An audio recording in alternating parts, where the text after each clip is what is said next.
Itapipoca, no Ceará, possui um estúdio de produção virtual. O estúdio JB Toca 3, desde 2017, mudando a sua visão de conteúdo nas redes sociais. Entrevistas, música boa, notícias, debates de temas relevantes. Venha também ser um produtor de conteúdo virtual. Estúdio JB Toca 3 em Itapipoca, sempre pioneiro, sempre inovando.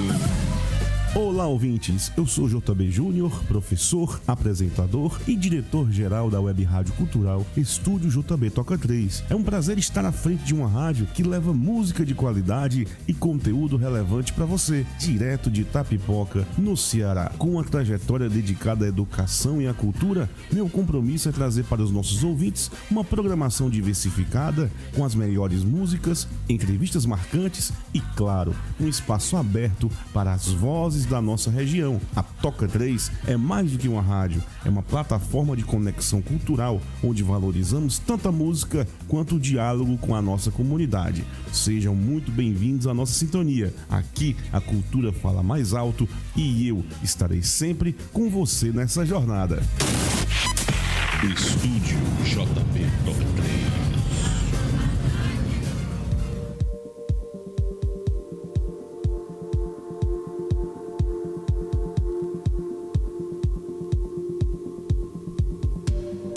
Muito bem, olá minha gente, sejam bem-vindos mais uma vez e graças a Deus a mais uma gravação do Talk Show de Itapipoca, desse podcast interativo maravilhoso que traz para vocês, acima de tudo, boas informações, traz para vocês bons bate-papos, informações relevantes, um conjunto de mídias que são importantes para nossas mãos hoje em dia, diante de um oceano de inutilidades que a gente recebe diariamente aí nas nossas redes sociais.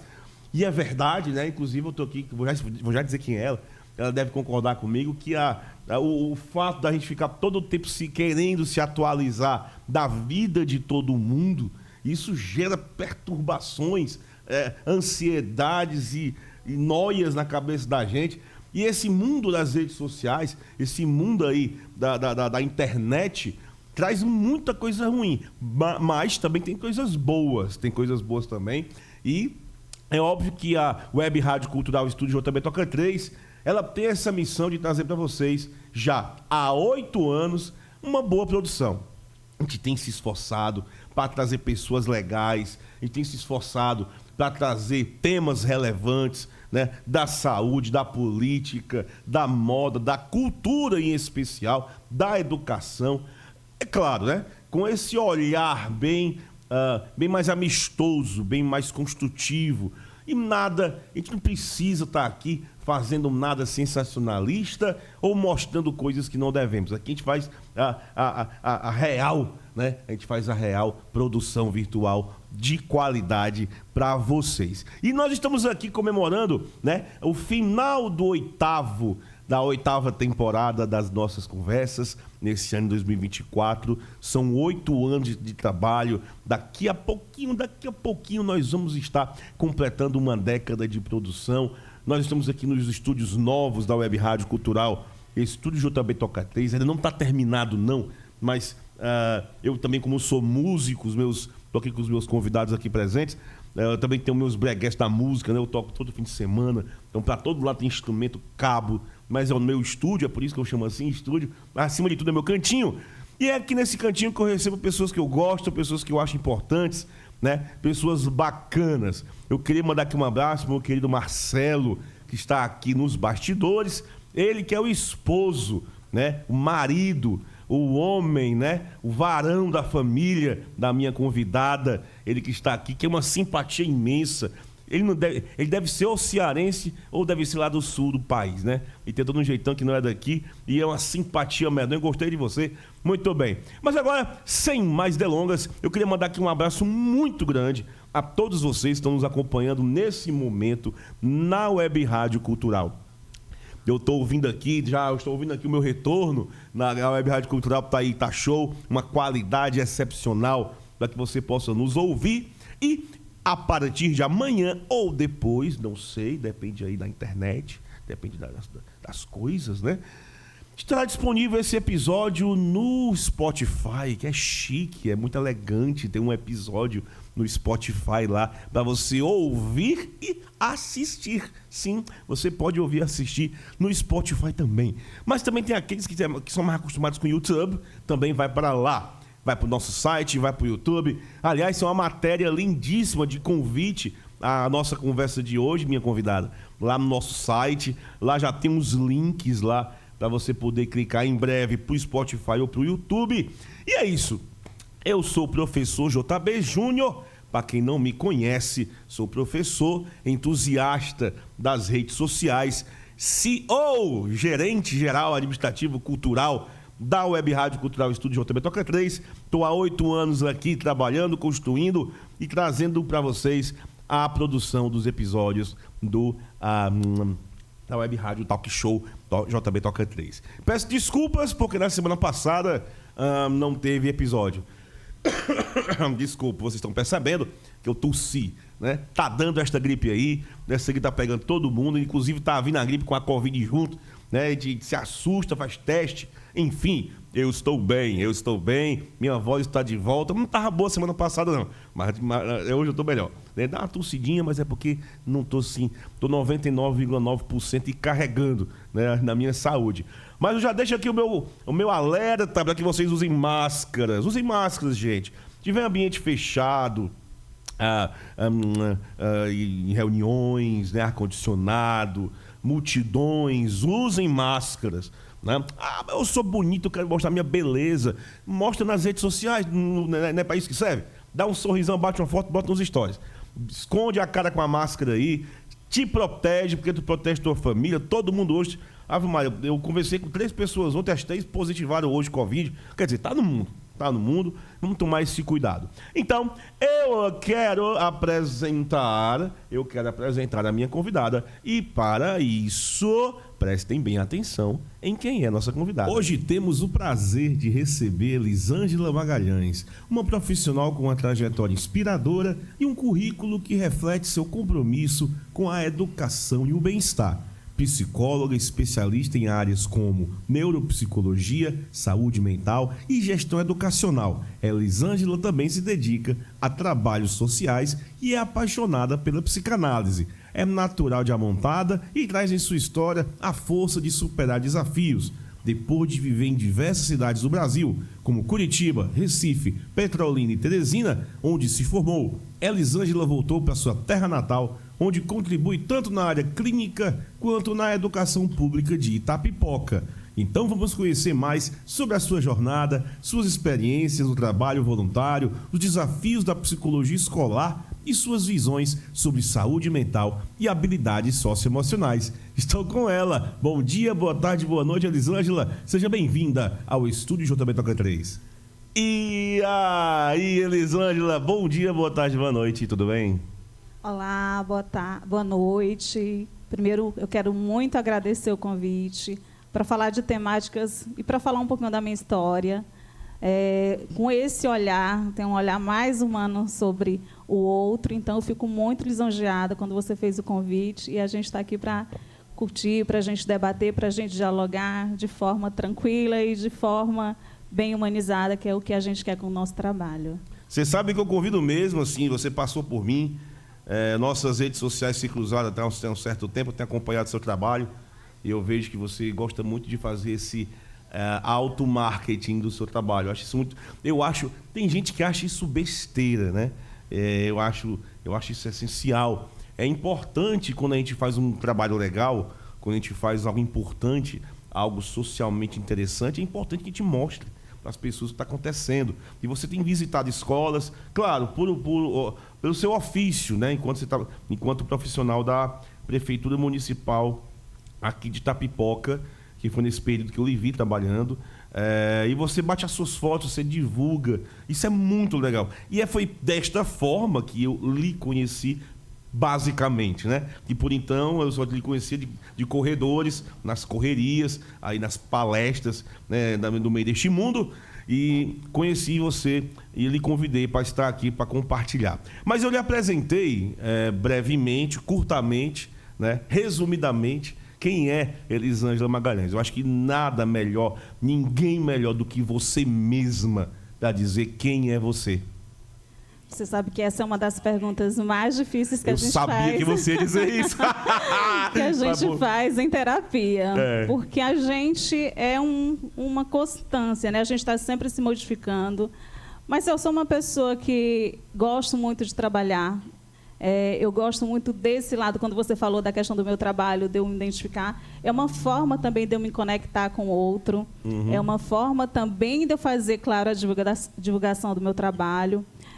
Mas é principalmente eu criar um vínculo com essa pessoa que eu encontro, né? Eu acho que a educação, particularmente da educação, ela me traz esses encontros. E eu acho que as fotos, quando você falou também das redes sociais, a gente utiliza muito isso ao nosso favor, né? São os vínculos, ali a nossa história sendo contada um pouquinho, um recorte da nossa história, um recorte do nosso dia. Então, eu acho que a Elisângela é extremamente profissional. Eu sou extremamente focada nas minhas coisas, eu levo muito a sério o meu trabalho. Eu sou também alguém que está sempre em constância, né, de aprender, de buscar, de não parar no tempo, de estar sempre vendo o que tem de novo, tanto na psicologia quanto na própria educação, já que a gente faz um trabalho também dentro da educação. Então, eu sou essa busca, né? Eu sou... realmente, a gente se transforma todo dia e através das nossas relações. Então, eu sou essa metamorfose ambulante, já dizia Raul Seixas, que eu gosto muito.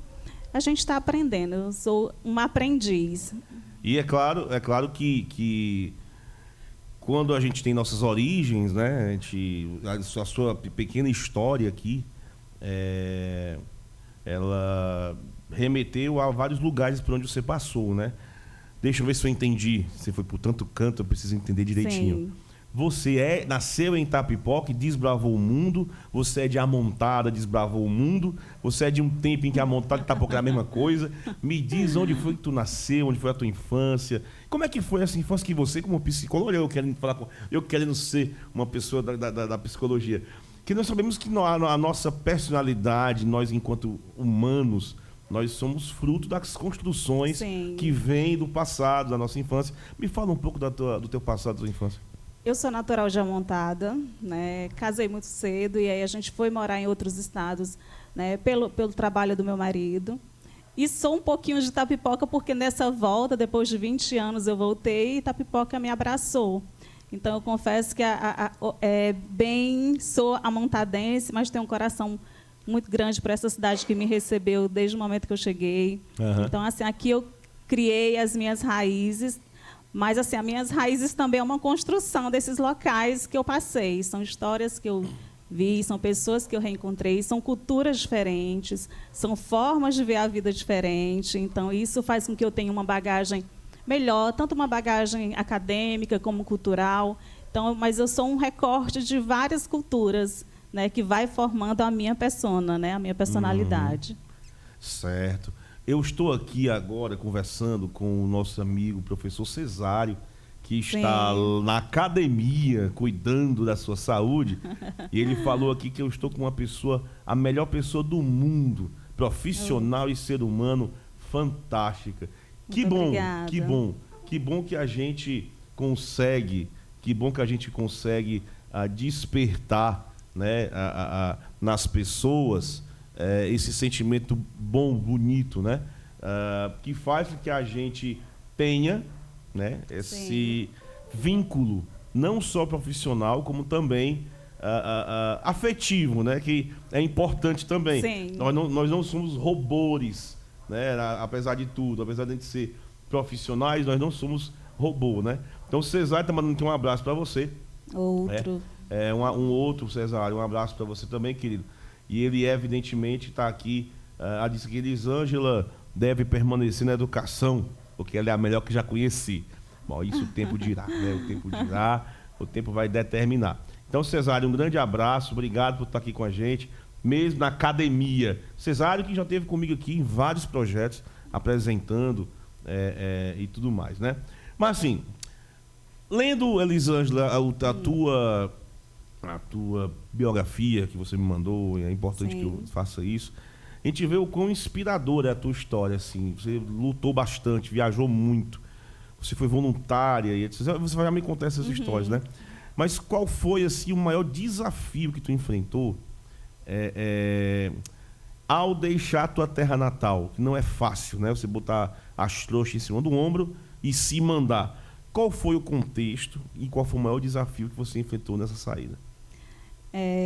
Teve muitos, né? Eu, extremamente jovem, a gente estava com 19 para 20 anos.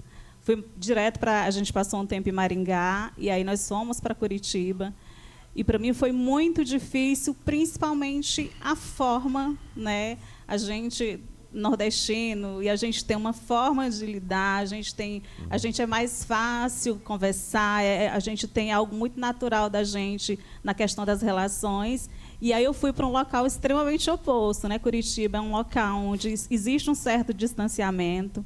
Então, eu acho que eu tive muita dificuldade nisso, de entender aquele contexto que eu estava vivenciando. E aí eu tive que buscar as estratégias, né? Dentre das estratégias, eu fui muito para o serviço comunitário. Esse olhar de comunitário, ele já começa aí, porque eu entendi que era um ciclo, eu não tinha família, meu marido passava o dia inteiro trabalhando, então só era eu e meu pequeno. E aí eu fui para o serviço comunitário e acabei me identificando e vi ali também com uma forma de me encontrar, né, de me conectar com o outro, de fazer o bem, né, e, consequentemente, criar vínculos e criar laços. Então, depois disso, eu nunca mais parei. Eu acho que a gente precisa... Eu sempre falo, para a gente trabalhar com gente, a gente tem que gostar de gente. E a gente tem que gostar de gente no sentido de aceitar o outro dentro das suas vulnerabilidades, dentro dos seus medos. E o serviço comunitário, ele traz muito isso. A gente traz esse olhar para o outro, ou esse olhar mais cuidadoso e mais zeloso para o outro. Então, aí comecei em Curitiba, e aí não parei mais, e aí eu fui... Cada cidade que eu estava, eu sempre procurava locais específicos para continuar fazendo o meu trabalho voluntário. Focou sempre em Curitiba ou ali nas regiões dele você também andou dando uma volta por lá? A gente morava na região metropolitana, né? A gente morava em Pinhais, né? Era onde tinha as multinacionais. Não? E aí eu fazia esse trabalho, mas é pertinho, é 5 minutos de Curitiba, então você pega um pouquinho da região metropolitana. Mas o trabalho voluntário era na região metropolitana, principalmente na época de frio, né? Então, a gente fazia todo esse processo de trabalho e cuidado com o outro. Quando a gente... eu vou dizer isso assim, até uma certa propriedade, que eu já fiz isso também. Quando a gente tem o trabalho voluntário, a gente encontra uma pessoa dentro da gente que a gente não conhecia. Sim. Né? E mais, a gente encontra uma pessoa no outro que a gente não conhece. E quando você ajuda uma pessoa, né? Quando você muda a vida daquela pessoa, nem que seja por 15 minutos, ou num almoço, ou numa consulta, não sei, né? Quando você ajuda uma pessoa de forma voluntária, você pega aquele dom que você ganhou da bondade, da solidariedade, você ajuda alguém, você desperta algo em você que lhe modifica pro resto da vida, né? Assim eu penso. E tem alguma experiência nesse teu período de vida, assim, do serviço voluntário que lhe marcou, assim, permanentemente, que hoje você lembra daquele momento, daquela pessoa, daquele grupo, e você disse, meu Deus, como isso foi importante para mim? Eu acho que a gente, quando trabalha com pessoas, a gente tem experiências maravilhosas sempre, né? São histórias diferentes. Eu acho que em Curitiba, eu acho que a minha nordestinidade fazia o diferente em vários aspectos, né? Às vezes a gente estava lá fazendo algum trabalho e eu vinha muito na questão do toque, do abraço, e como lá as pessoas não gostavam tanto, eles estranhavam. E aos poucos a gente vai quebrando isso, e eu comecei a entender. As pessoas perguntavam, você não é daqui, né, de Curitiba, porque você é muito afetuosa e a gente já tem outro formato. Então, assim, isso eu acho que foi algo que me marcou muito, porque abraços e afetos, para mim, era uma coisa extremamente normal, né, dentro da normalidade do que eu fui criada. E aí, nas experiências, não só nos outros locais, mas eu acho que principalmente nas comunidades terapêuticas, que eu fazia esse trabalho voluntário, nas comunidades de eu não saber o que tinha acontecido com aquele sujeito. Eu sempre quis conhecer esse sujeito, independente do fato que aconteceu com ele. Eu acho que isso humaniza muito o outro. Eu acho que isso me humaniza também, porque cria, né, em mim dizer, olha, eu também sou vulnerável em algumas situações.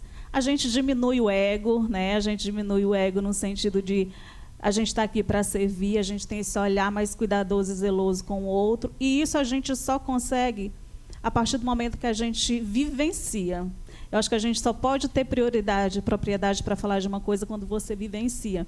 E talvez por isso que a minha propriedade de falar, e talvez por isso que o meu trabalho sempre foi muito aceito aqui em Itapipoca, porque eu vivencio. Eu não faço as coisas no automático. Se eu estou presente, eu estou de corpo presente, de mente presente. E eu acho que essa lição que eu trouxe dessas minhas andanças e que eu aplico muito na minha vida pessoal e na minha vida profissional.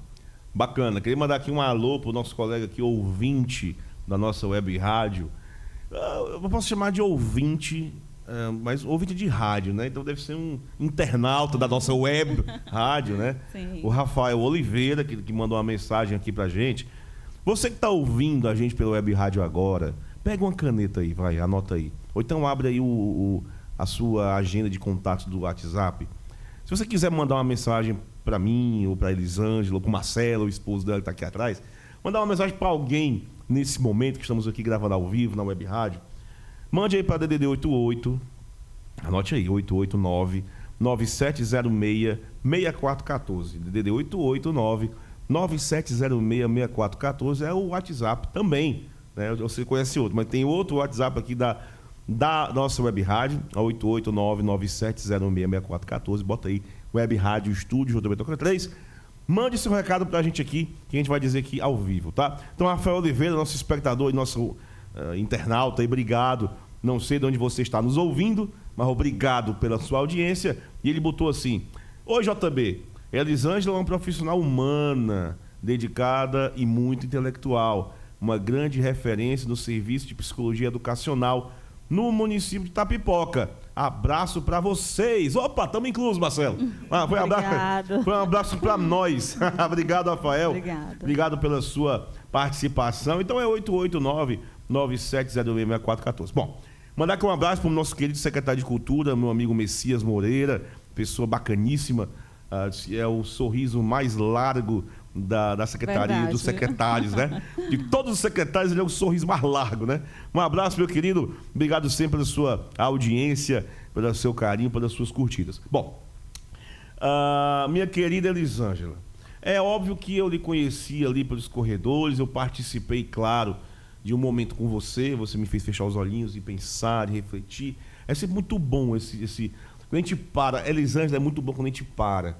O mundo é muito louco, é muito corrido. E quando a gente até mesmo para uma ação simples que a gente sentir a própria respiração, e você faz isso, os psicólogos, esse pessoal que vão para a gente fazer, não sei como é que é o nome desses momentos que vocês chamam assim mais tecnicamente, mas a gente para e começa a refletir. É muito bom a gente sentir o coração batendo, assim, saber que a gente tem pé, a gente se toca. É muito legal. Então, você escolheu a psicologia como carreira. Você escolheu esse meio de encostar nas pessoas, né? Encostar na mente, na alma, no espírito, assim, de uma forma bacana. Mas aqui há uma coisa que eu não entendi da sua vida, que você não começou inteiramente nisso, né? Você andando aí pelo rumo da nutrição. É verdade? Como é que foi isso? Sim, nutrição era a minha primeira opção de curso, né? Eu não entendia muito que tipo de graduação. Eu acho muito bonito que as pessoas dizem assim, olha, eu já vi, desde pequena eu queria ser isso. Uhum. Comigo não, eu fui deixando as coisas acontecer, eu achei que fosse pela nutrição, e aí quando eu fui fazer meu vestibular, não tinha nutrição à noite, que era o único horário que eu podia, né? Porque eu tinha meu pequenininho, não tinha com quem deixá-lo. E aí eu peguei a grade curricular dos outros cursos, e quando eu peguei a grade curricular de psicologia, eu fiquei extremamente apaixonada, porque eu amo filosofia, Eu amo sociologia, eu gosto de antropologia, e aí casou com tudo muito do que eu já fazia, né? Eu acho que eu já fazia psicologia, sem um diploma, mas eu já fazia. E aí houve uma identificação, acho, na primeira aula, né?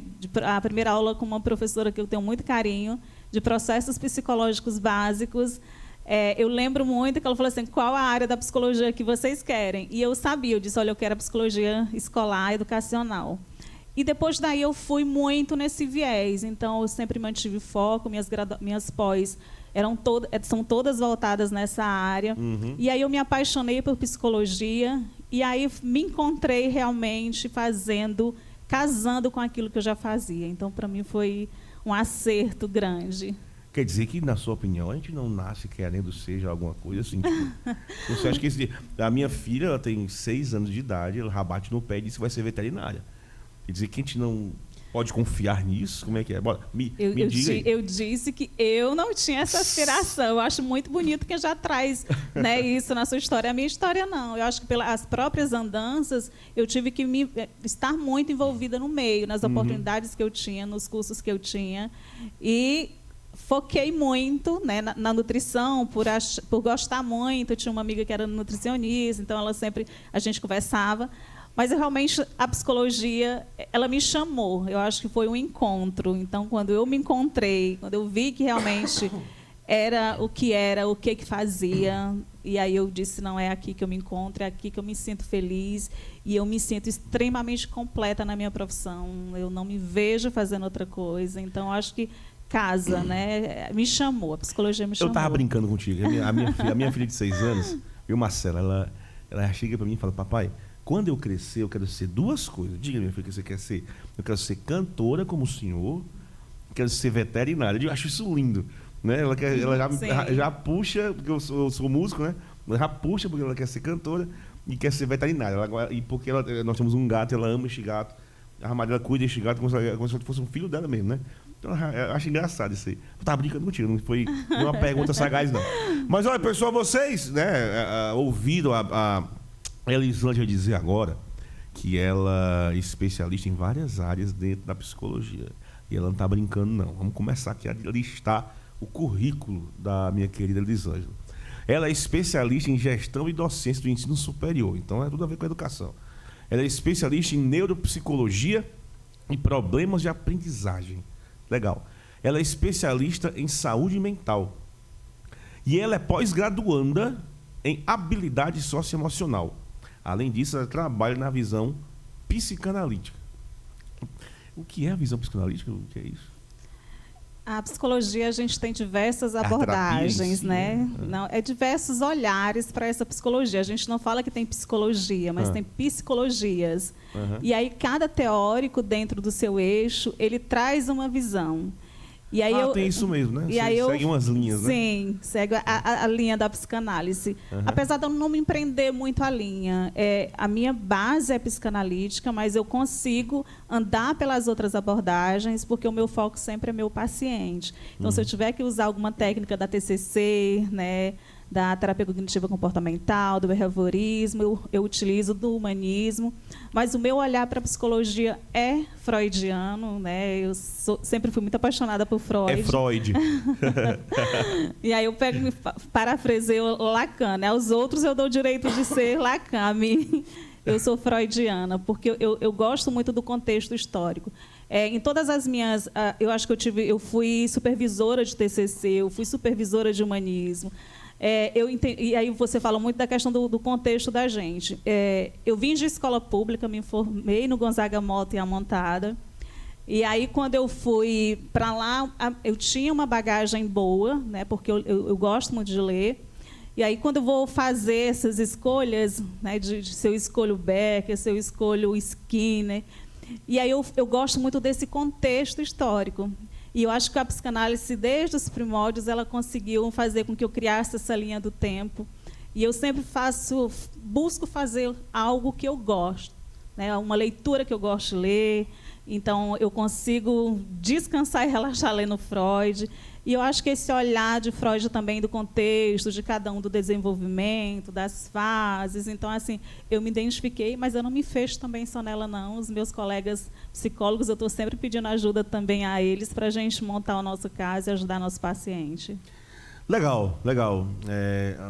A gente fica muito curioso sobre isso, porque o mundo está precisando de profissionais da psicologia, né? O mundo está precisando de pessoais, ó, que legal, desculpa aí, professores de português, me perdoe, de pessoal, né, de profissionais desta área da busca.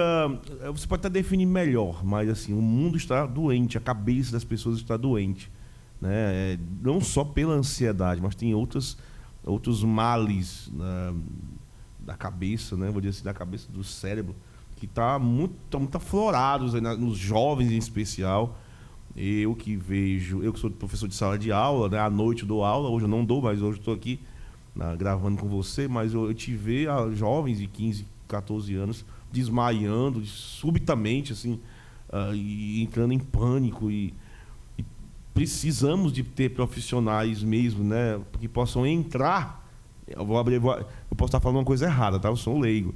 Entrar na cabeça das pessoas e tentar mostrar a elas que o que ela está pensando, o que ela está sentindo, isso é um fruto de algum tipo de acontecimento presente ou passado, e que ela precisa controlar. E se daí não der certo, de repente vai para a parte mais médica, né, para medicamentos, etc.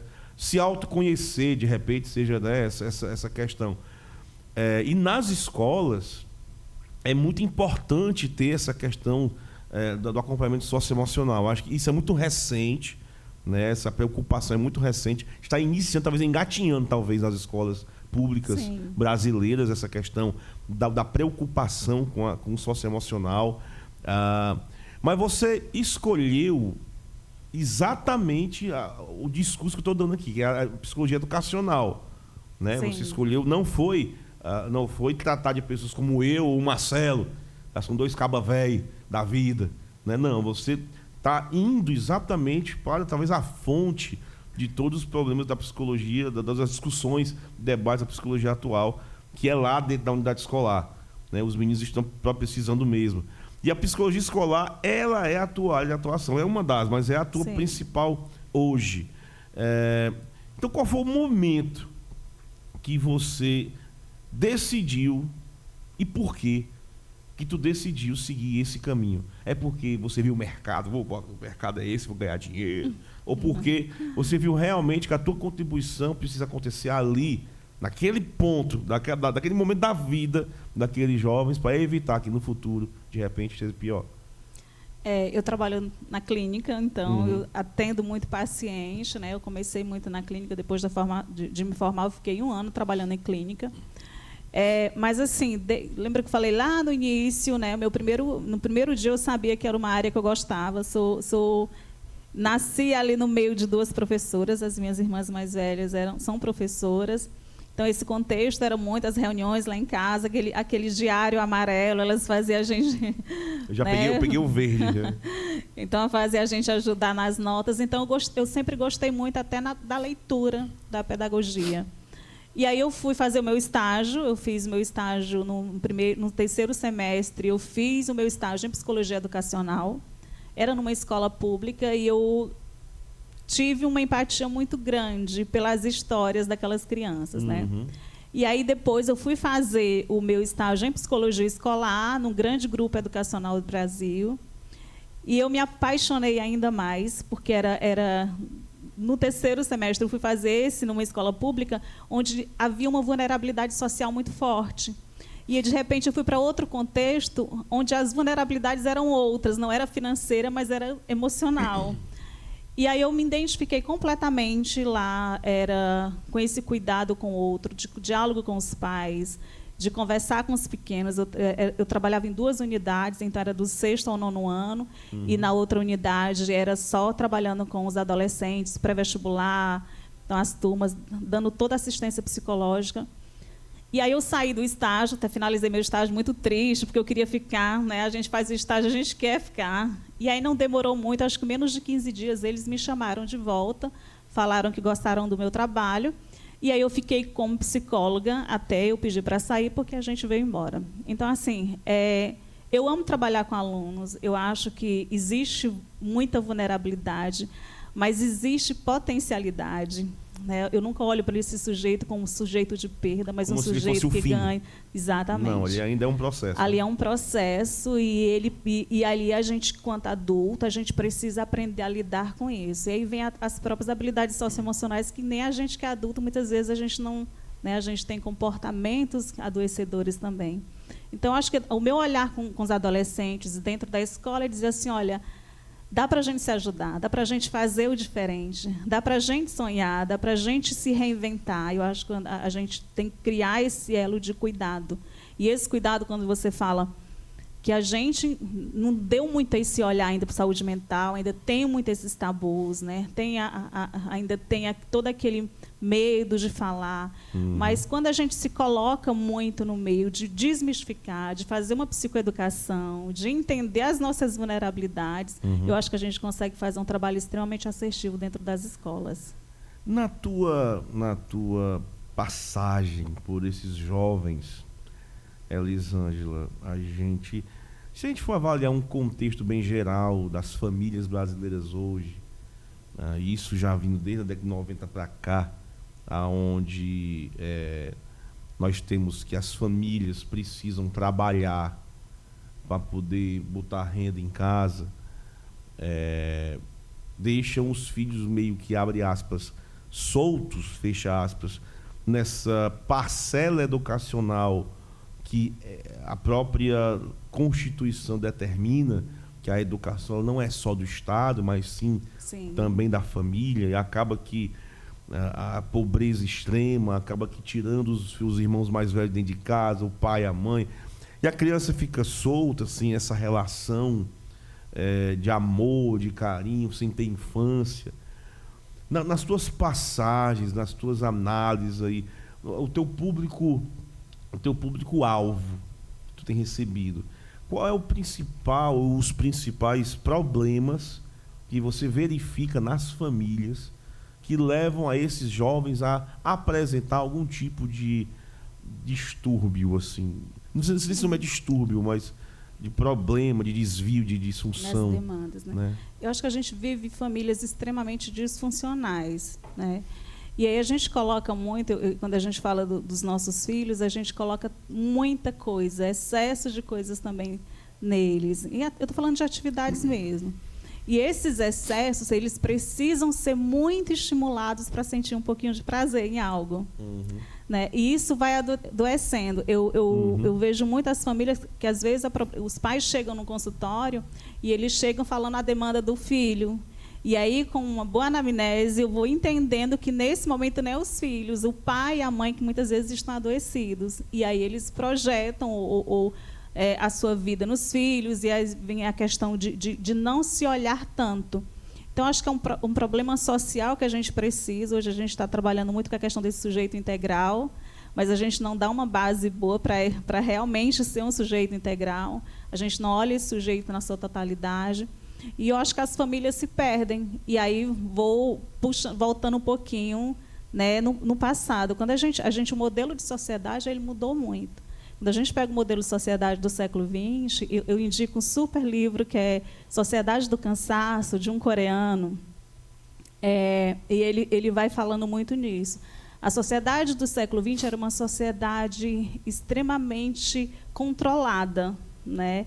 Era uma sociedade disciplinar, onde a gente ia, os horários, aí Michel Foucault ele traz muito isso, né, do controle, do ponto eletrônico, né, do chefe que estava sempre observando horários de almoço, horário de saída, horário que a gente chega. Então, assim, dessa sociedade, para uma sociedade do finalzinho do século XX para o início do século XXI, uma sociedade onde todo mundo tem que ser produtivo o tempo todo, onde é nos apresentado, através das redes sociais, uma vida muito fácil, né? Uma vida onde os MCs, né? Onde os blogueiros eles conseguem com uma facilidade muito grande ficar muito milionário, né? E aí a gente vê esse olhar de alguém que não tem uma maturidade emocional, que não tem um repertório para lidar com isso e que não faz terapia, né? E aí eu trabalho não só com alunos, eu trabalho muito com os professores e às vezes eu percebo também essa vulnerabilidade nos professores. E a gente precisa aprender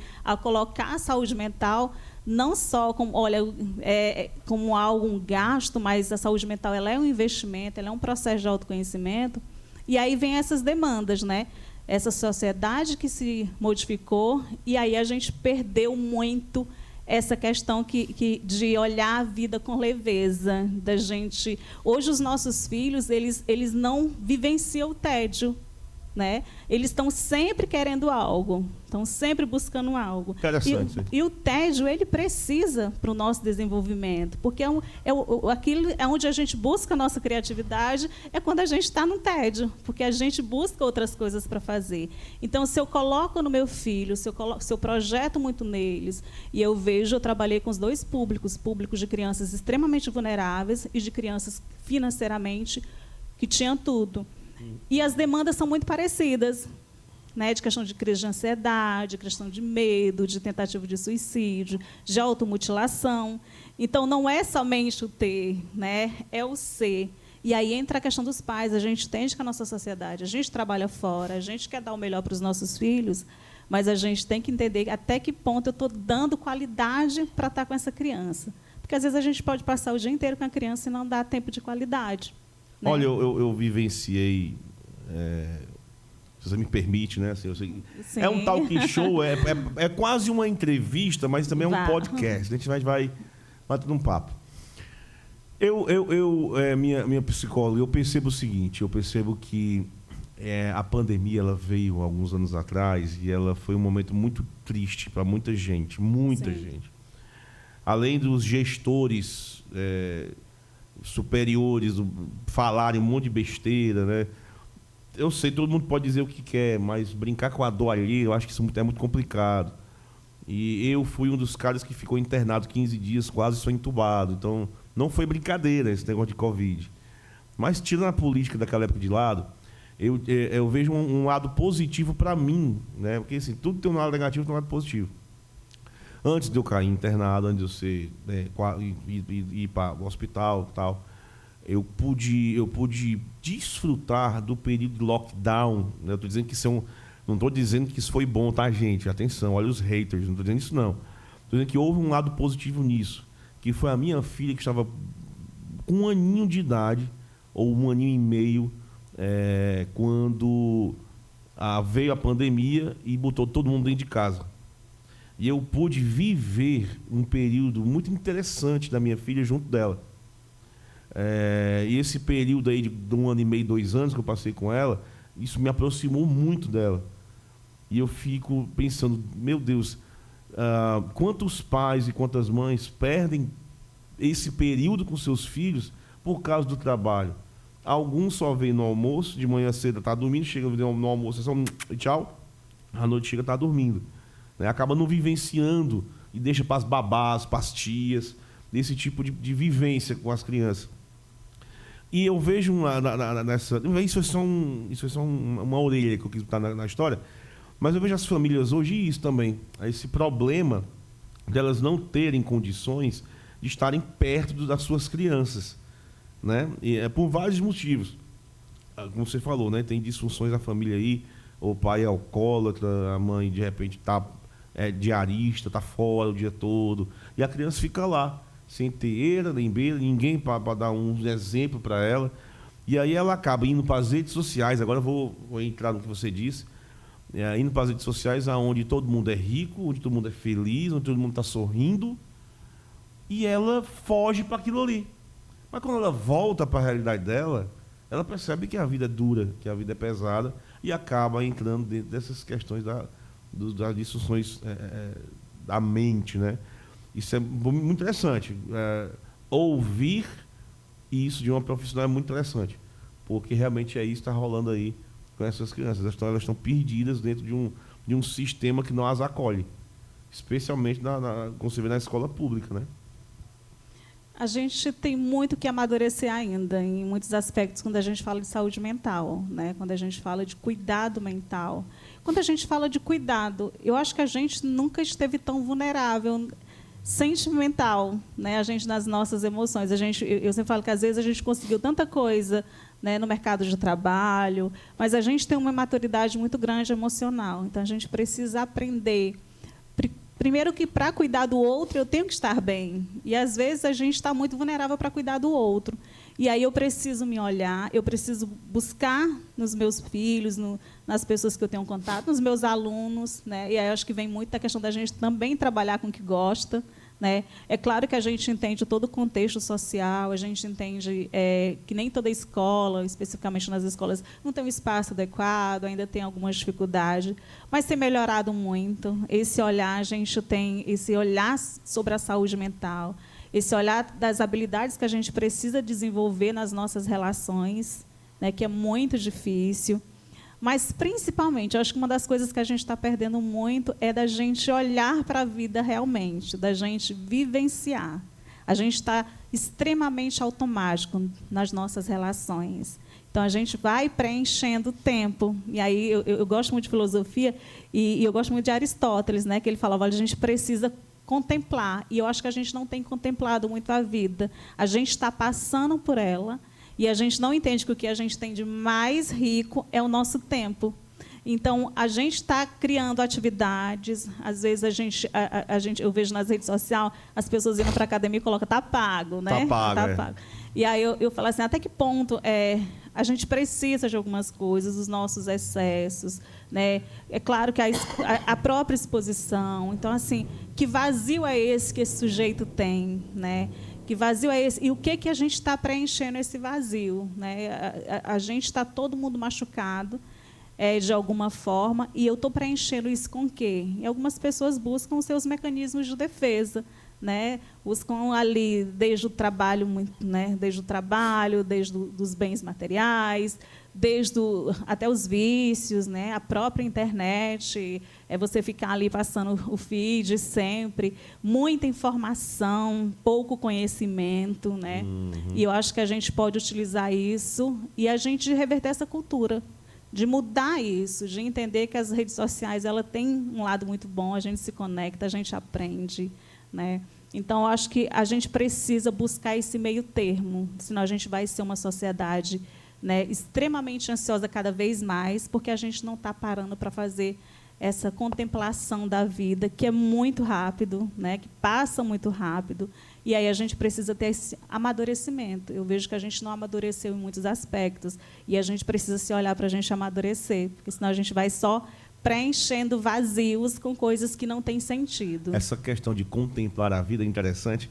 Eu tenho certeza que nossos avós, quando acordavam 5 da manhã, iam para o quintal e respiravam bem fundo aquela atmosfera do cheirinho da terra molhada, aquele cheirinho de quintal, Sim. de planta, de flor, né? Olhava ali para o sol nascendo, né? Se espreguiçava, agradecia a Deus e ia para a roça. Né? Hoje em dia, você acorda, abre os olhos e vai para o Instagram. Sim. Ou você abre os olhos, já liga no WhatsApp, já buscando alguma demanda, né? nas mensagens do WhatsApp. Eu ainda tento, apesar da gente, infelizmente, estar mergulhado no sistema whatsappiano, né? Eu ainda, profissionalmente, tem grupos do trabalho, né? Enfim. Hoje em dia é mais rápido o WhatsApp do que o e-mail, né? O electronic mail, né?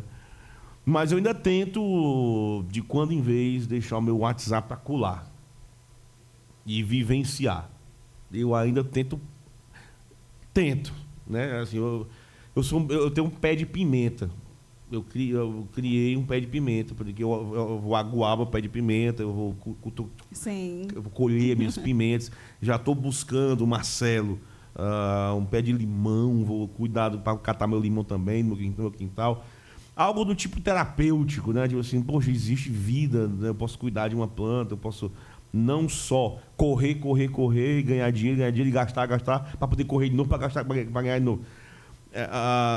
Até porque eu sou da década de 80, né? O Marcelo acho que é um pouquinho mais antes do que eu. Vivemos outra época. A gente viveu outra época. A gente não viveu nativo digital.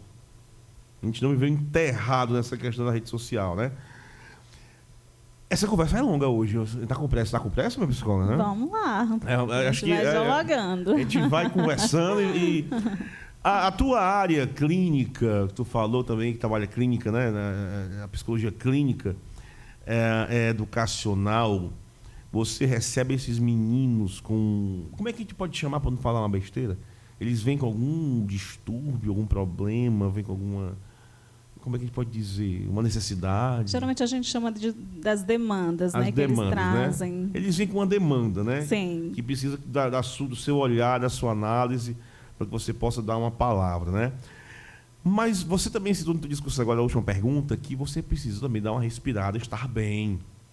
Isso é muito interessante o que eu vou lhe perguntar agora. Acho que até tu já sabe. Pergunte. Um psicólogo precisa de um psicólogo? Um psicólogo precisa de uma terapia? Você está bem todo o tempo? Como é que é isso? Eu me formei em Teresina e um dos pré-requisitos, né, para a gente formar no curso de psicologia era a gente estar em processo terapêutico. Eu faço terapia, eu coloco terapia como algo semanal, então toda semana eu estou fazendo o meu processo terapêutico, porque eu acho que eu preciso trabalhar as minhas demandas. Eu sou um sujeito, né, vulnerável também, que tenho as minhas mazelas, que tenho as minhas sombras, e eu preciso aprender a trabalhar elas e também ter inteligência para não adoecer com as demandas do outro, né? A psicologia, a gente trabalha com sofrimento sempre, né? Dificilmente a gente encontra um paciente que vai se autoconhecer. Eles já vão para o psicólogo quando eles estão no processo de adoecimento muito forte. E, às vezes, a gente descobre histórias que não são tão felizes, né? Às vezes, algum paciente chega lá e aí entra um pouco do que a gente mais percebe dentro do consultório, muito paciente com crise, por exemplo, de ansiedade, né? Que é ansiedade, relacionamentos, enfim, mas a ansiedade ainda predomina muito e os transtornos ansiosos. Então, eu recebo esse paciente, eu tenho esse olhar, faço uma anamnese, busco na história de vida dele, e aí vão trabalhando todos esses aspectos. E aí eu preciso voltar para a minha também, porque eu tenho as minhas próprias demandas, né? Eu acho que eu vejo muito com um investimento muito forte que eu faço em mim. Eu sempre falo, olha, abro mão de qualquer coisa, menos da minha terapia, porque a gente precisa se olhar, a gente precisa entender as nossas vulnerabilidades, né? Carl Jung, ele dizia isso, né? Eu preciso, para lidar com as minhas sombras, eu primeiro tenho que ter consciência que eu as tenho, né? E aí, a partir dali, eu vou tendo a inteligência de dizer, olha, isso aqui é hora de eu trabalhar, isso aqui é hora de eu deixar um pouquinho de lado, porque eu tenho as prioridades. E eu acho que a terapia, ela me ajuda muito, né? É algo que faz parte da minha rotina semanal, e eu indico sempre o processo terapêutico, porque é um momento que é seu, é um momento que ali você joga também as suas dores, porque a gente, antes desse profissional, a gente é um sujeito. E esse sujeito eu me coloco também como muito vulnerável. Alguma vez você se carregou de um jeito, assim, quando eu falo carregar, tipo eletricamente, né? Você é uma pilha, tá ali neutra, você vai para um atendimento e você volta completamente carregada, assim. Já aconteceu Sim. isso contigo? Você pode compartilhar qual foi o caso que lhe deixou assim pesada, que você voltou para casa e disse, meu esposo, eu preciso conversar? Eu acho que tem alguns casos que mexem muito com a gente, principalmente na questão de luto, né? Eu faço alguns atendimentos de luto e um casal que perderam uma criança. Então, é um processo que eu acho que mais do que vir com esse sentimento, porque a gente, antes de ser psicóloga, eu sou mãe, né?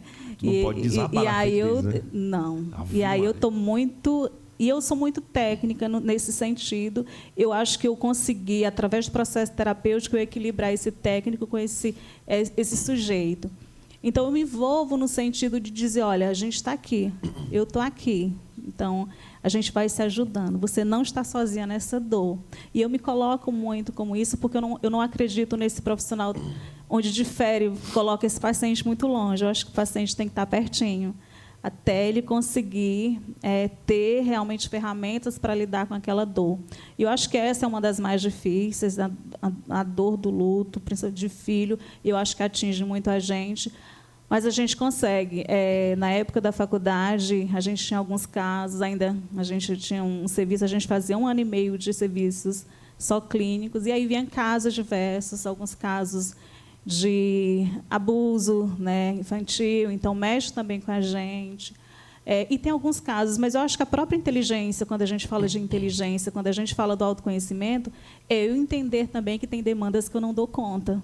Né? Interessante isso. E aí, quando eu entendo que algumas demandas eu não dou conta, por exemplo, tem uma demanda que eu não dou conta, que eu não gosto de trabalhar, e não é algo, às vezes, quando eu recebi, acho que 1 ou 2 vezes, eu não consegui atender, eu passei para os meus colegas, que era um caso, por exemplo, de pedofilia, que era algo que, para mim, primeiro porque eu não tenho propriedade dentro do assunto, e é uma demanda que eu realmente me esquivo para trabalhar, não no sentido teórico, acho que eu conseguiria dar conta, mas eu entendi também que ali era algo que eu não... Te abala. Não que me abale, mas é algo que eu prefiro não trabalhar. Eu acho que eu não conseguiria fazer ele na sua totalidade. Mas no resto a gente vai aprendendo. E aí não só disso, tem demandas que você não dá conta, né? Eu acho que o bom profissional é aquele que entende assim, olha, eu não dou conta de tudo, eu não sei de tudo. Eu não sei, mas eu indico para o colega que sabe. Interessante. Existe profissional que acha que sabe tudo, que pode tudo, que pega tudo? Eu acho que existe egos bem inflamados em alguns aspectos. Eu não estou falando só da psicologia, né? Mas a gente tem, né? Isso. Mas eu acho que entra muito a questão da própria imaturidade. Eu acho que com o tempo a gente vai ficando mais maduro. Eu acho que chega uma idade também que a gente tem consciência. A gente desacelera um pouquinho, a gente entende o que eu posso, o que eu não posso. Eu estou na clínica, mas eu tenho o meu dia específico, então eu não coloco demanda além daquilo que eu dou conta. Então, eu prefiro ficar com o grupo 1, os meus pacientes ali, para não encher uma agenda e não dar conta. Eu prefiro ficar um número mais reduzido e fazer um bom trabalho com os meus pacientes. E eu acho que isso é muito porque a gente vai aprendendo também com a história do paciente, a gente vai tentando, né? Porque a terapia, eles não vão para me ouvir, eles vão para se ouvir, né? E aí eu vou só mediando, eu sou a mediadora nesse processo. Então, eu sou aquela que estou mediando, mas eu quero que o meu paciente se ouça. E, às vezes, no próprio discurso dele, eles mesmos falam, eles mesmos dão as respostas. Uma pessoa da minha família precisou fazer uma terapia, né? E é um psicólogo. E essa pessoa é uma pessoa muito próxima da minha família, né? E ela chegou, eu perguntei, e aí, como é que foi? Aí ela, eu tinha que falar todo o tempo. Eu fui lá para ouvir e tive que falar todo o tempo. Isso foi só o contexto. E aí, há ainda esse preconceito com o psicólogo? Ainda há esse preconceito? Eu vou chegar lá para ouvir um monte de besteira, isso aqui não serve de nada. Você ainda escuta essas coisas, assim, ainda... Isso é algo que você precisa quebrar no ato do atendimento? Ou geralmente chega um pessoal aberto para conversar mesmo? Eu acho que depende muito como você se entrega no processo terapêutico. O processo terapêutico ele não é um processo fácil. Você não vai escutar o que você quer. Você vai escutar o que você precisa muitas vezes. E aí entra em algumas técnicas que a gente faz o processo de confronto com esse paciente. Tem uma das técnicas que a gente utiliza muito, e aí depois de você já ter um vínculo forte com esse paciente, é a gente fazer a troca de papéis. Né? Ele vai para a minha cadeira e eu vou para a cadeira dele. E aí eu vou ser a paciente contando a história dele, para ele se enxergar. Eu acho que a gente tem esse discurso muito, né? Não só esse, mas também com as crianças. Vai para a terapia só brincar. Né? A minha filha veio na terapia somente para brincar. Mas a gente precisa entender, quando o meu paciente ele entra no consultório, desde o silêncio dele ele é interpretado. Né? O silêncio é revelador, os gestos são reveladores, a linguagem corporal ela é reveladora. Mas é claro que algumas pessoas, e aí entra as próprias abordagens. Tem abordagens, tem psicólogos que realmente que falam. Na freudiana, né, na psicanálise, geralmente a gente tende a deixar o paciente mais falar. Né? E aí eu vou intercalando também com algumas falas, porque eu gosto também de intercalar. Mas o paciente ele precisa se doar nesse processo. Né? Isso é legal. E isso não é fácil, porque eu vou trabalhar com as minhas dores. Eu vou colocar para o outro as minhas vulnerabilidades. E a gente que quer sempre ser forte, a gente quer sempre ser o melhor, a gente quer sempre se apresentar como melhor, e de repente vem alguém de fora que nos vê como a gente é de verdade, como a gente é extremamente vulnerável. E é claro que há uma identificação. Nem todo mundo tem maturidade para fazer um processo terapêutico, né? E aí ele não funciona se você não disser, olha, eu preciso fazer e eu quero fazer, né? E aí o terapeuta, claro, o psicólogo, ele vai vendo que há assuntos que ainda é delicado, a gente não trabalha naquele momento, e diferente das outras... Mas esse momento, desculpa, mas esse momento do eu tenho que fazer, eu preciso fazer, não é dentro do consultório ainda. Não, fora. Essa consciência tem que ser de fora, né? Esse paciente, ele tem que entender, né, que ele está precisando. E ele só entende quando ele precisa, quando muitas vezes ele está tendo prejuízos na sua vida. Né? A gente falou um pouquinho dos transtornos de ansiedade. Ele só vem para o consultório quando isso já está paralisando ele. Né? Porque ele teve uma crise de ansiedade, conseguiu controlar, teve outra crise, conseguiu controlar, e aquilo foi virando uma rotina. E quando ele perde esse controle, e aí eles vão procurando outros profissionais, né? E aí eles chegam na psicoterapia, porque eles já não dão conta, o corpo já não responde, muitas vezes, aos seus comandos. Né? Então, é muito difícil, mas essa consciência de procurar terapia, muitas vezes esse discurso que você falou, ele vem muito quando é o outro, é alguém que leva, é alguém que quer que você faça. Ou né? seja, uma pessoa que não tem a consciência de que tem que se ajudar, não pode ser ajudada, algo assim.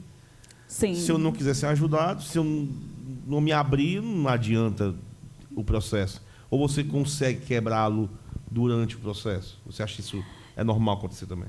Eu acho que tem alguns pacientes que são extremamente resistentes, né? E eu acho que, para a gente criar um bom vínculo com esse paciente, eu não posso forçar nenhum tipo de... algum comportamento dele. Muitas vezes eu deixo o meu paciente muito à vontade.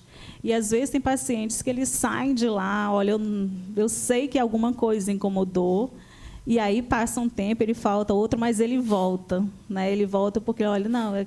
E a psicanálise, a gente tem algo diferente. Por exemplo, se você traz uma demanda para mim, na próxima eu não posso dizer, olha, JB, a gente vai começar... Lembra daquilo que foi falado na última sessão? Na psicanálise, a gente não funciona assim. A gente vai pela associação livre. Se você trouxer esse conteúdo novamente para mim, aí eu vou falar sobre ele. Porque a gente trabalha muito sobre a associação livre, que é a base freudiana. Então, a gente está sempre linkando muito isso, né? Entendendo que esse sujeito ele precisa ter essa consciência de que tem coisas que eu realmente não consigo trabalhar e eu preciso da ajuda do outro. Certo, pessoal. Você que está nos ouvindo na Web Rádio agora, obrigado pela sua audiência, meu internauta. Estamos aqui, são 8h09, né? Estou aqui com a Elisângela Magalhães. Ela que é psicóloga educacional, é especialista em uma arruma de coisas, como diz o Matuto, né? Ela é especialista em gestão e docência, em neuropsicologia, problemas de aprendizagem, saúde mental. Ela que é pós-graduanda em habilidade socioemocional e que trabalha na visão psicanalítica. Ela está comigo aqui no episódio 16 de 2024 do Talk Show de Tapipoca. Que bacana, o papo tá bom, tô gostando pra caramba, né? Por isso que eu tô até ficando meio que sem pressa de cumprir o horário, né? Eu espero que você não se incomode de esticar mais uns 20 minutinhos, porque assim, eu estou vendo uma profissional da psicologia muito equilibrada conversar comigo. E eu sou TDAH, assim, eu sou meio difícil, tá? Eu sei que uma pessoa que é psicóloga deve conversar com uma pessoa 10 minutinhos e deve perceber a pessoa que ela é, de repente. Né? Talvez seja assim. Né? Olha, opa, isso daí tem um jeitinho diferente. Né? Mas, enfim, eu estou gostando e eu vou sair um pouquinho, tá? Vou sair um pouquinho da questão da psicologia, para a gente respirar um pouquinho. Vamos já voltar para a ansiedade, que acho que é a pauta principal de hoje, e vou entrar um pouquinho na sua vida pessoal, certo? Não se preocupe, não vai ser nada, né? Mas é importante entender que embaixo desta sua carapaça profissional existe uma mulher que é mãe, né? Que é, de repente, dona de casa, lidera ali os processos da sua residência e que tem filhos, né? E que entende que os seus filhos estão neste mundo de Deus que você combate com o seu conhecimento profissional, né? Então, para você como mãe, como mulher, como uma dona de casa, quais são os valores que você considera essenciais? Não sei se eu estava vendo minha filha lá dentro brincando, né? Quais são os valores que tu considera essenciais para transmitir para os teus filhos? Meu filho cresceu, foi pequenininho para Curitiba, né? E aprendeu a falar lá, se expressar lá, e aí alguns comportamentos, né, que ele traz de lá. E lá em casa eu sempre converso muito com meus filhos. São dois, é um casal. E eu acho que eu levo muita leveza lá em casa. A gente sempre fala, a gente conversa muito com o nosso filho sobre todos os assuntos. E é um menino que sempre cresceu muito desprovido de preconceitos. Ele é extremamente... Está fazendo psicologia também. Oh, que legal! Então, assim, ele jantar em família deve ser ótimo, né? E ele já tem uma personalidade muito empática, e isso é muito dele. Mas eu acho que quando a gente fala de valores, eu primeiro sempre falo que a autenticidade da gente entender que a gente tem que ser do jeito, né, que a gente pode, muitas vezes. Então, assim, eu tenho muito esse cuidado de respeito com o outro, né, de valorizar as nossas relações, os nossos momentos. A gente consegue ser feliz junto. Eu acho que a gente está numa fase onde a gente está muito junto dentro de casa e cada um tem sua personalidade. A menina já é, né, já mais negosa, né, eu percebo que ela já... É mais nova? Tem 10 anos, né? Oh, beleza, idade boa, né? Maravilhoso. E, assim, mas meus filhos, a gente trabalha muito com isso, essa consciência do outro, essa consciência que eu não posso passar por cima do outro, desse olhar que eu tenho que ter pelo outro generoso. E acho que meus filhos, eles são extremamente generosos com o outro. E eu acho que isso é um motivo muito grande de orgulho, né? Sempre foi assim, até mesmo o desapego em algumas coisas. Sempre, como eu trabalhava muito na questão voluntária, às vezes eles tinham acesso a muitos brinquedos que eu via que crianças não tinham. Então, eu sempre chegava em casa, olha, vamos separar alguns brinquedos. E ele mesmo fazia e não chorava. Então, assim, não tinha todo aquele, mãe, eu separei isso daqui para você levar. Então, isso foi muito natural. Eu tento levar essa naturalidade dentro de casa, essa naturalidade de doação pelo outro. E eu acho que esses valores, eles vêm muito disso. Primeiro, de ter empatia pelo outro, né? E o que é difícil, porque a gente está sempre, né? A gente tem também as nossas personalidades, mas eu acho que a gente está conseguindo fazer um trabalho muito bom com os nossos filhos, no sentido de eu olhar e às vezes ele fala alguma coisa e eu olho e digo assim, nossa, acho que eu estou fazendo um bom trabalho como mãe, né? Então, acho que... É bom esse sentimento, né? É muito bom. Então, assim, no sentido do outro, né? Desse cuidado com o outro, dessa proteção que um tem um com o outro, né? Então, aí, o vínculo deles dois são extremamente forte. Então, acho que a gente se percebe fazendo um bom trabalho quando a gente consegue olhar para os nossos filhos e ver que realmente a gente está colocando um homem na sociedade, uma mulher na sociedade, um homem que briga pelos direitos da irmã dele, no sentido de, olha, a mulher não pode aceitar isso, mas eu estou aqui para te proteger, a gente tem que brigar pelas mulheres que têm independência. Se mexer com você, te quebra o pau dessa mulher. Então, assim, essa maturidade dele, né, eu sempre converso muito com ele, eu acho que, e aí eu sempre falo mais com ele, por ele já ser um rapaz... Marcelo também. Opa, Marcelo. Outro Marcelo. Tá certo. Marcelo, um abraço aí, querido.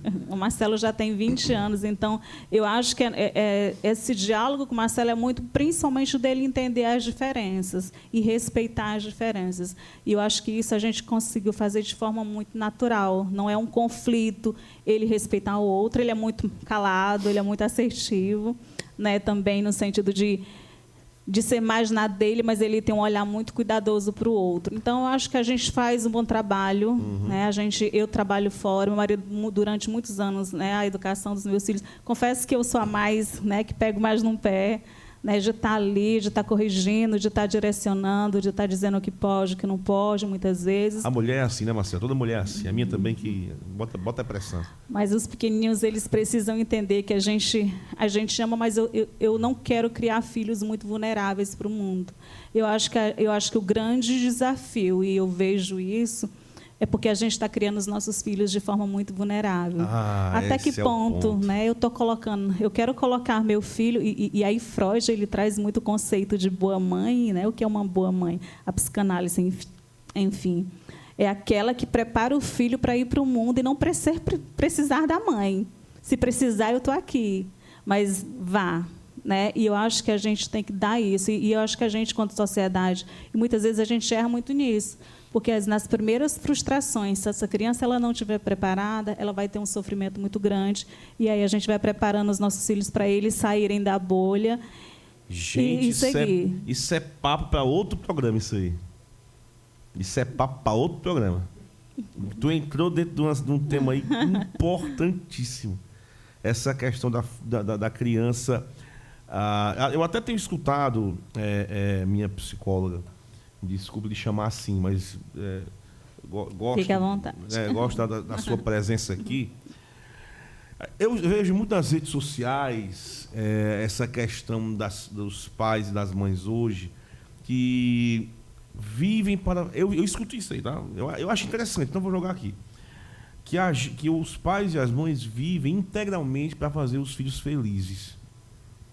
E o esforço da criação é para deixá-los felizes 24 horas. E nesses vídeos que eu vejo, esses psicólogos, esses filósofos falando, tem coisas que eu fico pensando, assim, eu fico meio cri-cri. Vou jogar aqui para a gente debater. Será que a melhor criação, a criação de um pai e de uma mãe para os filhos, é realmente correta deixá-los felizes 24 horas? Será que todo o tempo a gente tem que ser feliz? Especialmente em um processo construtivo como é a infância e a adolescência? Será que essas redes sociais que mostram pessoas integralmente felizes, todo o tempo felizes, todas as postagens são felizes, ou estão contando dinheiro, ou comprando carros importados, ou estão viajando, ou estão comendo, não existe uma postagem deles tristes, reclamando, que está dizendo que foi difícil adquirir aquilo, que o caminho é árduo. Não existe, só felicidade. Até que ponto nós estamos castrando sentimentalmente nossos jovens, a ponto... por isso que eu fiquei feliz em te ouvir, minha psicóloga. Nós não estamos ensinando eles a sair da bolha e se deparar com as frustrações da vida, com os nãos, com os não tem, ali não. Né? Inclusive, eu até acredito, pode ser, meus espectadores ou meus internautas aí do Spotify, do YouTube, que eu posso dizer uma besteira, mas vocês podem me corrigir nos comentários, que essa questão desses feminicídios, eu acho que é muito isso, sabe? Assim, os homens são criados sem sair desta bolha do machismo, sabe? Que eles não são tudo, eles não mandam nas coisas, não são chefes 100% das famílias. Que existe uma outra pessoa que é do sexo oposto, que também estuda, que também trabalha, que também tem opinião, que se não gostar de você, vai-se embora, porque também tem que ser feliz. E acaba que, se ele não se frustra com essa negativa da mulher, acaba cometendo essas atrocidades. Né? E essa é a reação. Né? Ou a violência, é o tapa, é a paulada. Eu acho que é bem isso, sabe? Assim, os filhos hoje são criados com telas, né? Tá chorando. A mãe bota no colo, o menino não para. O pai bota no colo, o menino não para. A mãe bota no peito, o menino não para. Dá um celular, o menino parou. Então, assim, a frustração... Chega um momento que ele nem chora, já dá logo a tela. Ou seja, nem a frustração tem mais sentido, né? Será que é isso também, né? Dentre outros fatos, que está ocasionando essa juventude tão doente assim da mente? Eles não estão tendo a chance de levar a porrada da vida. Eu acho que primeiro que a gente não consegue ser feliz sempre, né? O sujeito ele está sempre esperando o grande momento para ser feliz. E ele não entendeu que isso é um processo, é o caminhar que a gente vai tendo momentos, né, que nos trazem felicidade. Quando você falou anteriormente na questão quando a gente era criança, as nossas memórias afetivas, você falou do cheiro da chuva, lembra a infância, lembra a gente correndo na casa dos avós. Cheirinho de café remete o cheirinho do café na casa dos nossos pais. Pegar um caju, cheirar. Exatamente. Rapaz, é bom demais. Isso. E que tipo de sentido a gente está fazendo hoje para os nossos filhos, né? É claro que não tem como a gente dar tudo porque a gente está achando que se eu preencher meu filho com muitas coisas, né, ele vai ter ocupações, mas ele não vai ter sentido, né? Eu amo o livro e o filme do Conde de Monte Cristo, eu super indico para quem gosta, porque lá fala da história do conde, do príncipe, que no dia do aniversário, os dois estão no mesmo dia do aniversário, e o príncipe ganha um pônei. E o conde, né, que era um amigo dele, que não tinha condições, ganha um peão, né? E ele fica muito feliz com esse peão. E o príncipe, extremamente invejoso, ficou com raiva porque ele ficou feliz por ele ter ganhado um peão e ele ganhou um pônei e ele não conseguiu sentir felicidade. Então, a gente precisa aprender a tirar isso da nossa vida, sabe? O que realmente... A gente para pensar realmente o que me faz ter momentos de felicidade. Que momentos eu estou criando, porque a gente vê na sociedade, nas redes sociais, realmente todo mundo muito feliz, né? Mas vazios, né? O que dos meus vazios eu estou preenchendo com o quê? Com que tipo de sentido, que tipo de memórias afetivas eu estou criando para os meus? Né? Que tipo de memórias afetivas nós três estamos criando para os nossos filhos contarem a história lá na frente? Né? O nosso filho ele não vai lembrar do guarda-roupa bonito que a gente comprou para ele, né? Mas ele vai lembrar daquele dia que você sentou, que você brincou, que você foi pescar, que você um dia ele sentiu. E eu acho que a gente precisa, quanto sociedade, entender isso. É sobre ser, é sobre sentir, né? E aí, quando a gente consegue entender que, olha, a gente está tão difícil que até o sofrimento a gente não quer sentir, não quer que os nossos filhos sofram. E eles precisam desse sofrimento para amadurecer. Eu sempre falo muito para o Marcelo e para o meu filho, eu digo assim, olha, eu não posso impedir dos meus filhos caírem, mas eu posso fazer com que a queda deles seja mais macia, porque eu vou estar ali, né? Então, assim, essa busca por essa felicidade, essa busca por padrões, e a gente utiliza sempre um termo na psicanálise que a gente usa personas, que são as nossas máscaras sociais. É como se a gente, toda hora, a gente tivesse que vestir uma máscara social para dizer que está bonita, para dizer que está feliz, para dizer que a gente aguenta tudo. Não, a gente não aguenta tudo. Tem horas que a gente precisa do outro, né? A gente precisa do outro para crescer, a gente precisa do outro, e quem nos ama de verdade não é aquele que está toda hora dizendo, está tudo maravilhoso. Não, é aquele que diz, olha, hoje não foi legal isso que você fez, vamos repensar juntos?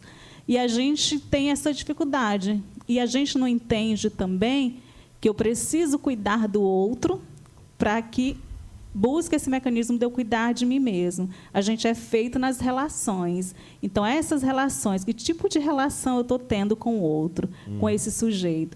E aí é um processo de construção. Ninguém se constrói sozinho, ninguém é uma ilha. A gente precisa do outro. E você falou da época do Covid, onde a gente teve que ficar em casa. Como foi difícil a gente não poder ir na casa de um pai, a gente não poder ir na casa dos colegas, a gente se fechar nesse mundo, porque era, claro, pela proteção, mas a gente é um ser relacional, a gente precisa do outro. E o pai ele tem que entender, sim, que o filho ele precisa passar por esse tédio, né? Esse tédio ele constrói, né? Cada um aqui teve uma infância diferente. Na minha infância, a gente não tinha muitos recursos, a gente não tinha condição de ter muito brinquedo. Então, a gente utilizava o que a gente tinha, seja caixinha de fósforo para fazer alguma coisa. Então, a gente usava os irmãos para a gente dar aula, a gente pegava os irmãos e brincava de ser professora, né? Então, assim, ou brincava de alguma coisa nesse sentido. Hoje, não. A gente terceiriza muito a educação dos nossos filhos. A gente acha que dá, né, para ocupá-lo, e aí a gente vai sendo criado. E aí o tempo vai passando. Né? E aí, quando a gente cai essa consciência de dizer assim, olha, meu filho cresceu e eu passei pela vida dele sem sentir. Né? E a gente, quando tem criança em casa, a gente percebe muito essa questão do tempo. Né? Então, que tipo de laços afetivos eu estou deixando para os meus? Né? Como vai ser a história que meus filhos vão contar de mim? Lá na frente. Um dia a gente vai ser só um retrato na parede de alguém. E nesse tempo de internet, nem isso, né? Porque a gente não está mais nem... Né? Então, assim, a gente está... A gente está... Assim, a gente tem muito medo de sofrer. A gente está medicalizando o sofrimento. Então, olha, se eu sofro um pouquinho, eu vou na medicação para tirar um pouquinho esse sofrimento. E o sofrimento, ele nos humaniza também. Às vezes, a gente precisa passar para o sofrimento para dizer assim, olha, a gente fica mais empático, a gente coloca assim, fulano passou o que eu passei. Então, também sou vulnerável, né? Eu também sou vulnerável, e está tudo bem ser vulnerável, porque ninguém consegue ser feliz o tempo inteiro, ninguém consegue ser vencedor. E aí tem um poema de Fernando Pessoa que fala muito nisso, né? Se eu tivesse escolhido a esquerda ao invés da direita, né? Ele fala também, os meus amigos nunca me contam uma desvantagem. Eles estão sempre contando as suas vitórias, né?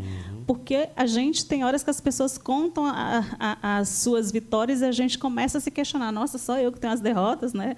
Então, assim, o outro está sempre contando a sua melhor versão. E não, a gente tem nessa vulnerabilidade, a gente precisa trabalhar essa vulnerabilidade e a gente precisa aceitar que a gente as tem.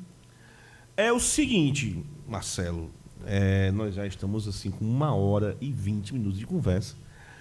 E eu acho que a ansiedade vai ficar para a parte 2. Sim. Olha, foi a primeira vez que isso está acontecendo em 2024. Do assunto ser tão assim, importante, é importante, né? Então, cheio de perguntas e tudo, que acabou que o tempo não deu. E a minha programação aqui de questionamento sobre ansiedade daria mais 1h20 de programa, então isso não é legal.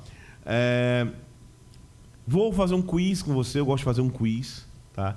É um quiz rápido, é aquele tipo de testes do Detran, né? Eu vou lhe perguntar e a primeira que vier, a primeira resposta, você diz para mim, tá certo? Vou botar aqui a câmera para você, você responde para essa câmera aqui. Ok. Tá certo? Vamos nós. Elisângela, uma palavra que te define. Força. Você já disse, mas pode dizer outro, né? Um livro que todo mundo deveria ler. Nossa, eu vou falar o último que eu estou lendo, né? Sociedade do Cansaço, de um coreano, Han. Muito bem. Uma música que te inspira. Ouviu e... Oh, rapaz. Nossa, música é difícil, mas eu não vou falar uma, mas todas da Maria Bethânia. Muito bem. Se você pudesse dar um conselho para si mesma 10 anos atrás, o que você diria?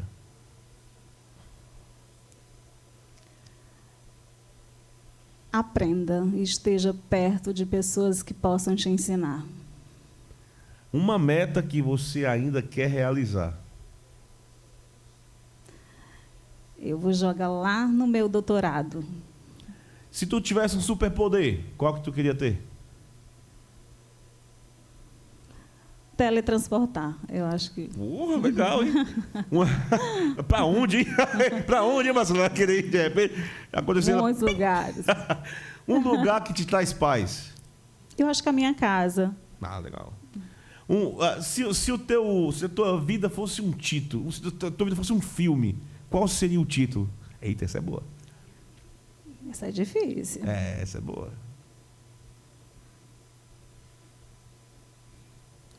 Não sei, essa me pegou nela, mas eu acho que seria algo mais no sentido de busca, de buscar. Eu sou alguém que busca academicamente, busca melhorias como pessoa, então acho que busca. Uma comida que você não resiste, mesmo de dieta. Japonesa, amo. Se você pudesse viver em uma época do passado, qual época tu escolheria? Do teu passado? Eu acho que 90 foi uma época, né? Eu acho que a gente teve uma infância 80 e pouco para 90, eu acho que a gente teve uma infância bem divertida. Muito bem, minha querida. Obrigado aos meus ouvintes, espectadores, internautas. Eu queria lhe agradecer pela sua vinda. Já estou deixando aqui o convite aberto para a próxima. Tá? Provavelmente vai ser um episódio 2025, né? Nós estamos aqui gravando o episódio 1 da minha querida Elisângela Magalhães, que ela vai conversar com a gente sobre ansiedade. Isso é muito importante. Vai começar o ano, né? Vai ter jornadas pedagógicas, vai iniciar os anos escolares e tal. Então é importante, ainda em janeiro, a gente poder bater um papo sobre isso. E a gente vai se conversando. Vamos sim. Agora sim, um conselho que a Elisângela daria para os nossos espectadores, especialmente aqueles que estão pensando em iniciar uma terapia ou para aqueles que buscam seguir profissionalmente a psicologia. Primeiro, eu acho que o processo de autoconhecimento ele é muito importante. E quando a gente começa a se amar de verdade, a gente não aceita o amor de qualquer jeito. Então, eu acho que a gente precisa se olhar, a gente precisa se conhecer, a gente precisa ter e desenvolver essas habilidades que é tão importante para que a gente possa sair e entrar, né, em situações de forma assertiva, de forma ética, de forma educada, onde a gente fale com o outro, mas fale de forma respeitosa, de forma educada. Eu acho que a educação não sai de moda, então eu acho que a gente precisa, nesse finalzinho de ano, que é também um momento de reflexão, né, que é um momento que a gente passa a refletir, que é um momento de onde a gente comemora muito. Eu particularmente amo o Natal, mas é também um momento onde as pessoas elas estão mais introspectivas, nem todo mundo teve um ano muito assertivo, às vezes teve perdas, então se cuidem da saúde mental, cuidem da sua saúde mental, cuidem da saúde mental dos seus, estejam atentos. Às vezes tem gente do nosso lado sofrendo e a gente não percebe, não por maldade, mas porque a gente às vezes na correria a gente não percebe, mas quantas pessoas nos olham pedindo socorro. Então a gente precisa ter esse olhar cuidadoso e zeloso com o outro, né? Muito bem. Muito obrigado, Elisângela, pela sua presença. Eu acho que você está assinando o episódio número 16 de 2024. Você pode se perguntar, nossa, só falando 16? É porque nós paramos de abril até novembro para construir um novo estúdio, né? Então, ele ainda está terminando, mas está legal, está bonito, está recebendo os meus convidados confortavelmente, né? Com um som de qualidade, você se escuta bem aqui, né? E está indo para o Spotify, está indo para o YouTube, está indo para a galera das redes sociais. Então, muito obrigado. Foi muito valorosa, foi muito importante esse papo. Eu tenho certeza que eu vou ouvir tudo de novo antes de dormir, né? Eu escuto, eu sou o cara que assiste o episódio todo quando vai dormir, né? Apesar de eu também, ter... viu? Apesar de eu ter apresentado, né? Eu queria agradecer mesmo, muito obrigado pela sua presença, que você tenha sucesso aí na sua carreira, que o ano de 2025 seja de sucesso, felicidades e que venham bons ventos, né? Sim, para nós. Quando vierem os bons ventos, que mexa o leme, jogue aí e vá navegar rumo à felicidade. Um abraço ao Marcelo. Obrigado, Marcelo, pela sua presença aqui nos bastidores como social media, fazendo vídeos e fotos da querida Elisângela. Um abraço ao Marcelo Filho, né? Que está aí, nosso futuro psicólogo, né? Tá cursando, tá se formando? Começou agora, tá no 3º semestre. Futuro psicólogo aí da nossa área, da região. Agora o nome da mocinha, você não disse? Daniela. Abraço, Daniela, do tio JB, ó. Beijo do Gol, já disseram isso já. Era outro que disse isso. Dá um beijo do tio. Um beijo do tio aí. Bom, A todos vocês, muito obrigado pela audiência, pela paciência e por tudo mais. Esta é a Web Rádio Cultural Estúdio JB Toca 3. Esse é o Talk Show de Itapipoca, que esteve hoje com Elisângela Magalhães e que em breve vai trazer de volta para a gente bater um papo mais sobre ansiedade. É importante esse tema. Eu quero muito fazer esse programa sobre ansiedade. Então, a todos vocês, muito obrigado. E eu queria que vocês ficassem com eles, os artistas itapipoquenses que compõem a banda Sobrecéus, que recentemente lançou a música Retirada e que está aí tocando nas web rádios e rádios de todo o Brasil. Um abraço, Bruno Aruna, Taylor Santos, abraço, Gustavo, abraço, Eric Moreira, os meus amigos membros da banda Sobrecéus de Itapipoca, Ceará. Então, com vocês, Retirada, Sobrecéus, e a gente se vê no próximo episódio, se Deus quiser. Tchau!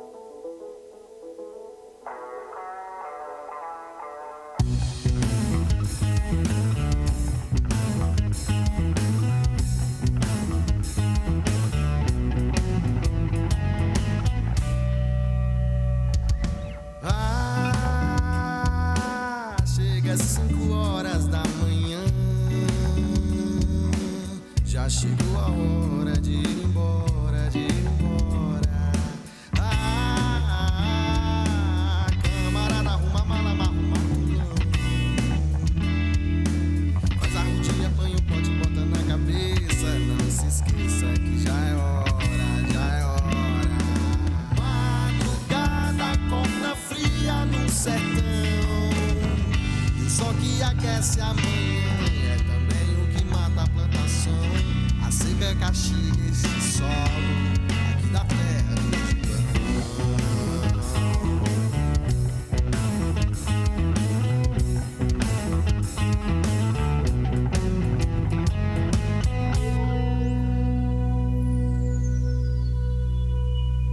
No sertão, uma ave do mar, carregando nas asas seus ancestrais, os dentes cerrados, sonhando sempre na frente, pois dias longos não passam.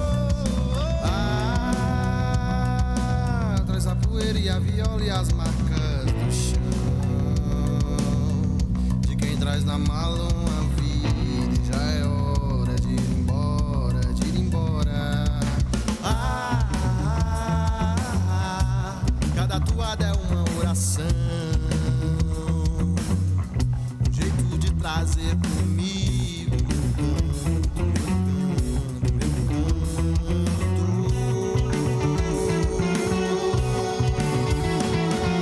madrugada, corta fria no sertão. Só que aquece a manhã é também o que mata a plantação. A seca castiga esse solo aqui da terra do Gibão.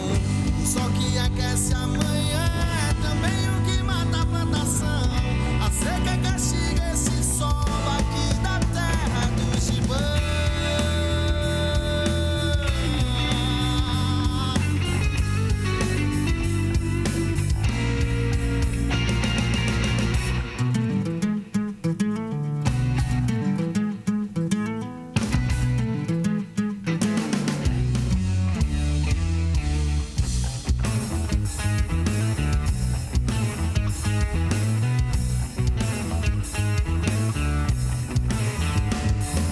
Madrugada, corda fria no sertão.